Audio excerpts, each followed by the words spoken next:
put on a fashion accessory for you. Are you ready? Oh yeah. Ready?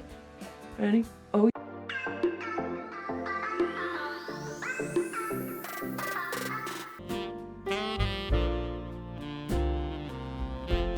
Friends, welcome back to my channel on another quest with me, Kyla. As you know, that's what we do here. I'm just gonna say it right off the bat because we got a lot to hop into. Please, if you would, subscribe, become part of our questing family. I'd really love it and appreciate it. Hit that like button if you like this video and hit that notification bell so you know when I upload. Today, we've got something to talk about, something pretty big. It's been a decade. Like, I don't even know how to handle that. And I just kind of want to let you know what got me here and thinking about all of this. So I was thinking about YouTube. I was watching other YouTubers and I was thinking about from 2010 when the last census happened, how YouTube has grown and changed, right? Because YouTube started in 2005. We'll be turning 15 in February. And, you know, I've been here for all of YouTube's existence. It came in my teenage years, kind of in a pivotal moment. And at first it was just kind of funny and silly, but it's grown into this huge, interesting platform that's now going through all these changes, right? And so in 2020, this is the second census it'll be around for. I was just thinking about how YouTubers must report on all that, and I just found it really interesting. Then I turned that reflection in on me, and I started thinking about where I was going into 2010, now where I'm at going into 2020. And that was just a whole reflection. So I thought I'd talk about it, share it. I broke it down into some categories. I'm gonna be pretty concise and quick with it as best I can. Maybe you'll pick something up, maybe you'll agree, maybe you'll disagree, maybe you're just hearing a different person's perspective. And this means no judgment towards anyone because we're all living different lives and I appreciate that so much. We're all just trying to get through, you know? And then I had this moment also while thinking about this video of watching this going into 2030. Whew, that was wild. Okay, so we're not going to talk about that, but I definitely thought about it and had that moment. The format will be where I was, where I am, what I've learned. Before we get into these categories, just where I was in my early 20s, now in my early 30s. So in my early 20s, I was in college at this point. I had a huge group of friends because we were all in the same college program together. I was working as well, various jobs, freelance and at the school.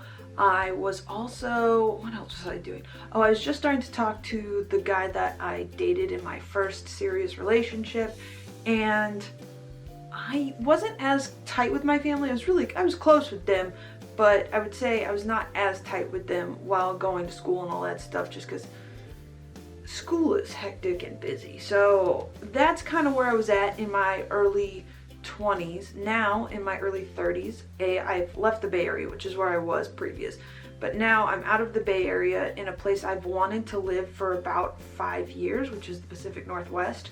I am with the person I love and who is my best friend, and I'm really lucky for that. And I am really close to my family. I have a good core group of friends I'm really lucky to have.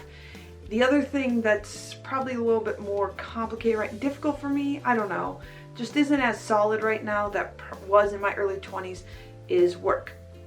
So I am still on a job search trying to find my next step in my career. I know that will change eventually, but that's the only thing that's a little different, I would say. The first category, money. It's probably the most difficult category to talk about as you get older, at least that's what I found. But my relationship with money in my 20s. I have always been someone who saves, and so that has always been a part of my life. I definitely was leaning on my parents a lot at the time to help me out because I was in college and I did have a job, but the Bay Area's always kind of been expensive, and unless you had a full-time gig, it was kind of hard to afford everything on your own. But I was working and I was going to school full-time and just doing my best and getting through and making as much money as I possibly could. I did not have a credit card at the time, and yeah, I was just, you know, making money, spending all of my money on rent because in the Bay Area, that's what you do. Then, now here in my 30s, I am still a big saver, and I'm very lucky for that because it's what's kind of helped me out through this moment of unemployment and trying to figure out my next step. So I'm pretty good at saving still. But the skill I've built up the most is budgeting, understanding to budget everything. Your savings, your fun money, your everyday need expense, all of that. So my budgeting skills are good and I can encompass everything and figure that out. Now I do have a credit card, and I think the biggest advice I received when getting a credit card and how to treat it, I assigned it to something specific and I use it for that. On my own, I have been really good with saving, really good with budgeting, and really good with managing credit. Of course, I've had moments of spending too much. Now I see things I'm purchasing more as an investment. I have become more aware of how to use my money and spend it wisely, I would say, in my early 30s. The second category we're going to talk about, education. So I've gone to public schools my entire life. I did K through 12, graduated, got my degree, and then went into college. That's where I was at in my early 20s, and went into a 4-year program. I did consider vocational school, which I would say when I was considering, which was right before the 2010s, it was kind of unconventional and still is considered unconventional, which I think is ridiculous, but it is, you know, a little bit of a stigma with that, and that's silly. Do whatever you want to do, is how I feel, whatever makes you happy. And so I ended up going to a 4-year university and pursuing a career in something I love, and I'm very lucky for that. And I learned a lot. It's funny, I've heard college being compared to kind of learning those life lessons because you have to go out on your own and live. And there was definitely a lot of that, but I learned a lot also from my education there. So did that, got my degree, and in my early 20s, I was a year off from finishing my degree, so 2 semesters. And I was pushing through. I've always been someone who's really motivated in education, and I pushed through and finished. And then later in my 20s, I decided to pursue a master's degree in a different subject, and I learned a lot, loved that program as well. The thing I think I've realized from my early 20s till now is you can always go back and get more education and always change your direction with your career. And I think that's pretty cool. I don't think that was something I was really thinking about at 18, who is, when I was picking a career, but I'm really appreciative that that's a reality and something we can do now. The next category is love, subcategory friendship. The category of love I broke up into many categories because there are so many types of love and things to deal with love. I think love, no matter what, is a relationship, and so, you know, I have different relationships with all my friends. But in my early 20s, I had so many friends going to college, 40, 60 friends that I was often communicating with or hanging out with or all of that. And I'm very lucky and love all those people still, even though I may not see them as much. I love all those people dearly. Now, in my early 30s, it's a little different. I have a very close core group of friends. And for me, growing up as an only child, friends have always in some way equaled family. And my really good friends from high school are like family. My really good friends from college are like family. They're just people that I'm very lucky to have in my life and I hold really close. But my, you know, broader group of friends, I'm still close with, but it's really hard to keep up with everybody as you get older, as it does. You know, it happens first when you go from high school to college and you lose a lot of friends, and it's lose, but really you just have distance between you. I was lucky a lot of my friends lived in the Bay and we were really close and tight-knit for a really long time. But now we're all getting older and pursuing different things, doing different things, living different lives, and that has gradually started to change. But no matter what, I still have a really good group of core friends, and I'm lucky for that. All right, next category, health. All right, I'm going to talk about health, and it's physical and mental health. Physical health is something that in my early 20s I was really focused on and working on, and my metabolism was a lot faster then. But I was doing pretty good with my physical health then. Also with my mental health, I've always been someone who's pretty in check with myself, and I would say the hardest time was probably graduating from college, so actually towards the end of 2010, and trying to figure out what my next steps were.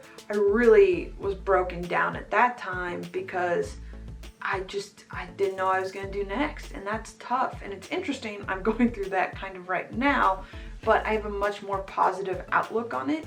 And so I've learned from that. As I said, that's kind of how I work, and I've always been in tune with myself. Maybe it's because I'm an only child, maybe it's because I'm a Pisces.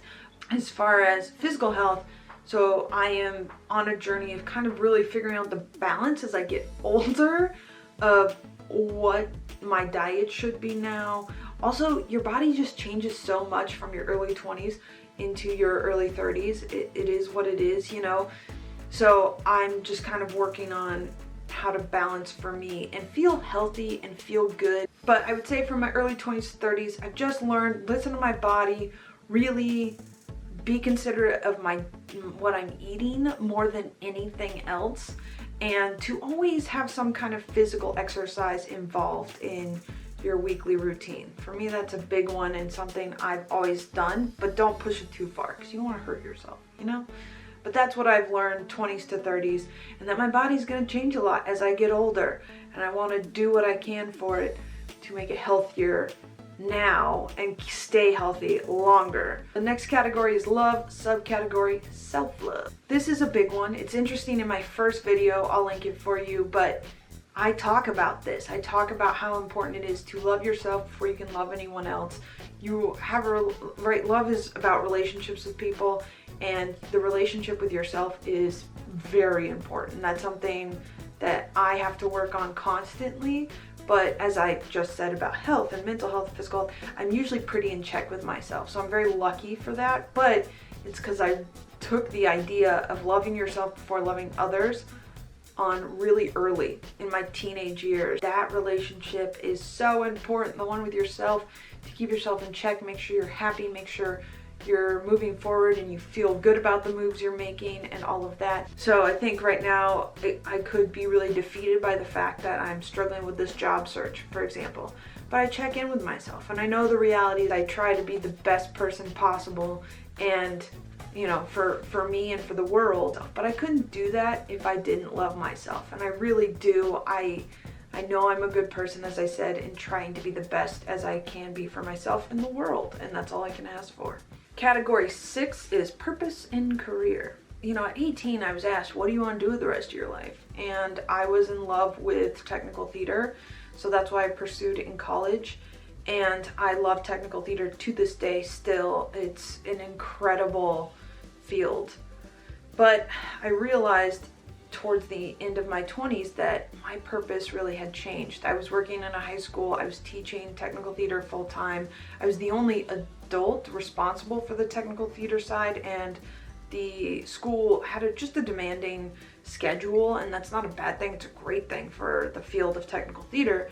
I got burnt out, and I got a little, you know, physically beat up over it. Just, you know, working in a theater, you hit your knee, you go home, you find a bruise later, and you're like, where did that come from? If you're someone who does labor, you probably can relate to that.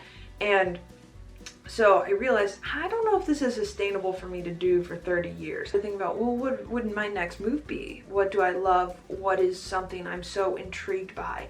And I realized it was building those relationships with students and providing them, you know, either advice or helping them work through a project or helping them work through their scheduling. In that moment, I realized, student services would be great. And so now that's the career I am pursuing. And if you had told me in my early 20s that I want to be doing that in my early 30s, I wouldn't have believed you at all. Now it's just something I'm so excited to get into and do and work and put all my energy to. Every bit of that energy. Don't get me wrong, I'm not leaving technical theater forever. I want to do it though more on a voluntary base. Your purpose, your career, that can change from your, you know, from your 20s to 30s, from your 30s to 40s. That's really what I've learned about purpose and career. Next category, love. Subcategory, relationships. And I mean romantic relationships. I would say the thing I've learned from my 20s, well, in my 20s I was just dating someone, my first serious relationship, Now in my 30s, I'm with someone I love so much. I'm so lucky to be with really my best friend, the person who accepts me for who I am, and I accept, you know, him, and we take care of each other. We lift each other up. We do all of the things in a relationship. We have good moments and bad moments, as any relationship does, whether that be a friendship or a family or whatever. But no matter what, we love each other. And that's something that I'm so lucky for. So what I learned through my first relationship is that it's not a rom-com. No relationship is a rom-com. And that's just something you have to come to terms with. No moment to moment is perfect, mainly because you're not going to be perfect all the time. And then you have to learn to open up and be vulnerable to another person, and that can be really difficult. Now, I think the biggest difference, what I've learned in my early 30s and really thought about, is that in my early 20s, if I was having a problem in my relationship, I would go tell everyone. And I'd be like, complaining, blah, blah, blah. Now, in my early 30s, what I've learned is that you just talk to your partner and you work it out and you figure it out, and boom, done. The other thing is that you gotta do things you enjoy together. And that's something that we have. We like doing a lot of the same things, but we also value our time. We also value our time apart, and understand that you kind of need a moment just as a human. I'm only child, so sometimes I just need to be alone and have my time. And, you know, that is understood and appreciated. Category number 8, experiences. I talked about this in my last minute gift ideas. I'll link that for you in case you have some end of the year gifts you gotta do, or you got a birthday towards the beginning of the year, or you just need some gift ideas. And I talk about how experiences are worth so much. And that to me is something I have learned. In my 20s, I was far more materialistic. I wanted a lot of things. Now in my 30s, you know, I love having things, sure, but I really consider what I'm buying. I look at it, I really think about, is it worth it? I'd rather spend money on creating memories and having experiences with people. Experiences are everything, and I value them so much more now in my 30s. That's the tea on that. Next category is love sub family. So in my early 20s, I kind of talked about how, you know, I loved my family and cared about them greatly, but I wasn't spending all my time with them, or I wasn't as close with them. Now in my early 30s, I'm really close with all of my family, pretty much. I was just ready to be independent, spend a lot of time with my friends, build those friendships up, those relationships, and then, you know, later hang out with family. But now, I just want to hang out with my family all the time. I'm really lucky to have an incredible family, and we all support and love each other. And, you know, even being from a family of divorce, we have found our way through that, and I couldn't be happier, which at 8, if you had told me I would say that, I wouldn't believe you. But now I am so lucky to have all of the incredible people in my life, and I love them so much. Last category, here we are, time and balance. So in my early 20s, I don't think I had much of a balance. My whole life was just school and friends, and then family as much as I could see them when I wasn't in school, and that was it. Now as I'm older, I'm trying to balance so much more. I know it's kind of like, you know, any friendship or relationship with myself, I will constantly be working on time and balance. And this year, time and balance just hit harder because I lost an incredible family member, and I'm really sad about it, but I also reflect and feel really lucky to have known that person and have had time with that person. And so for me, time and balance now is very much focused on the people I love as I've gotten older, because time is precious, as we all know. And so that has been, I'd say in the last 3 years, something I'm trying to work on and focus on more, and finding that right balance with with life. Not easy, let me tell you, not easy. And the thing that helps me the most is a planner. I like a real life planner. You'll have seen it in my office redo. I'll link it for you. In part 2, I do a little tour of my office, and I just go to Marshall's or somewhere and pick one out that I like a lot. Whew. Well, end of a decade. Wishing you and yours the best in this new year, of course. I want nothing but good things for all of my subscribers and all of my viewers, and for all of my friends and family. Of course, I want the best for everyone. So I hope 2020 brings in some thriving. I'm gonna knock on the wood, because yeah, I'm that person. But I do, I really do. So I'm gonna send out the good vibes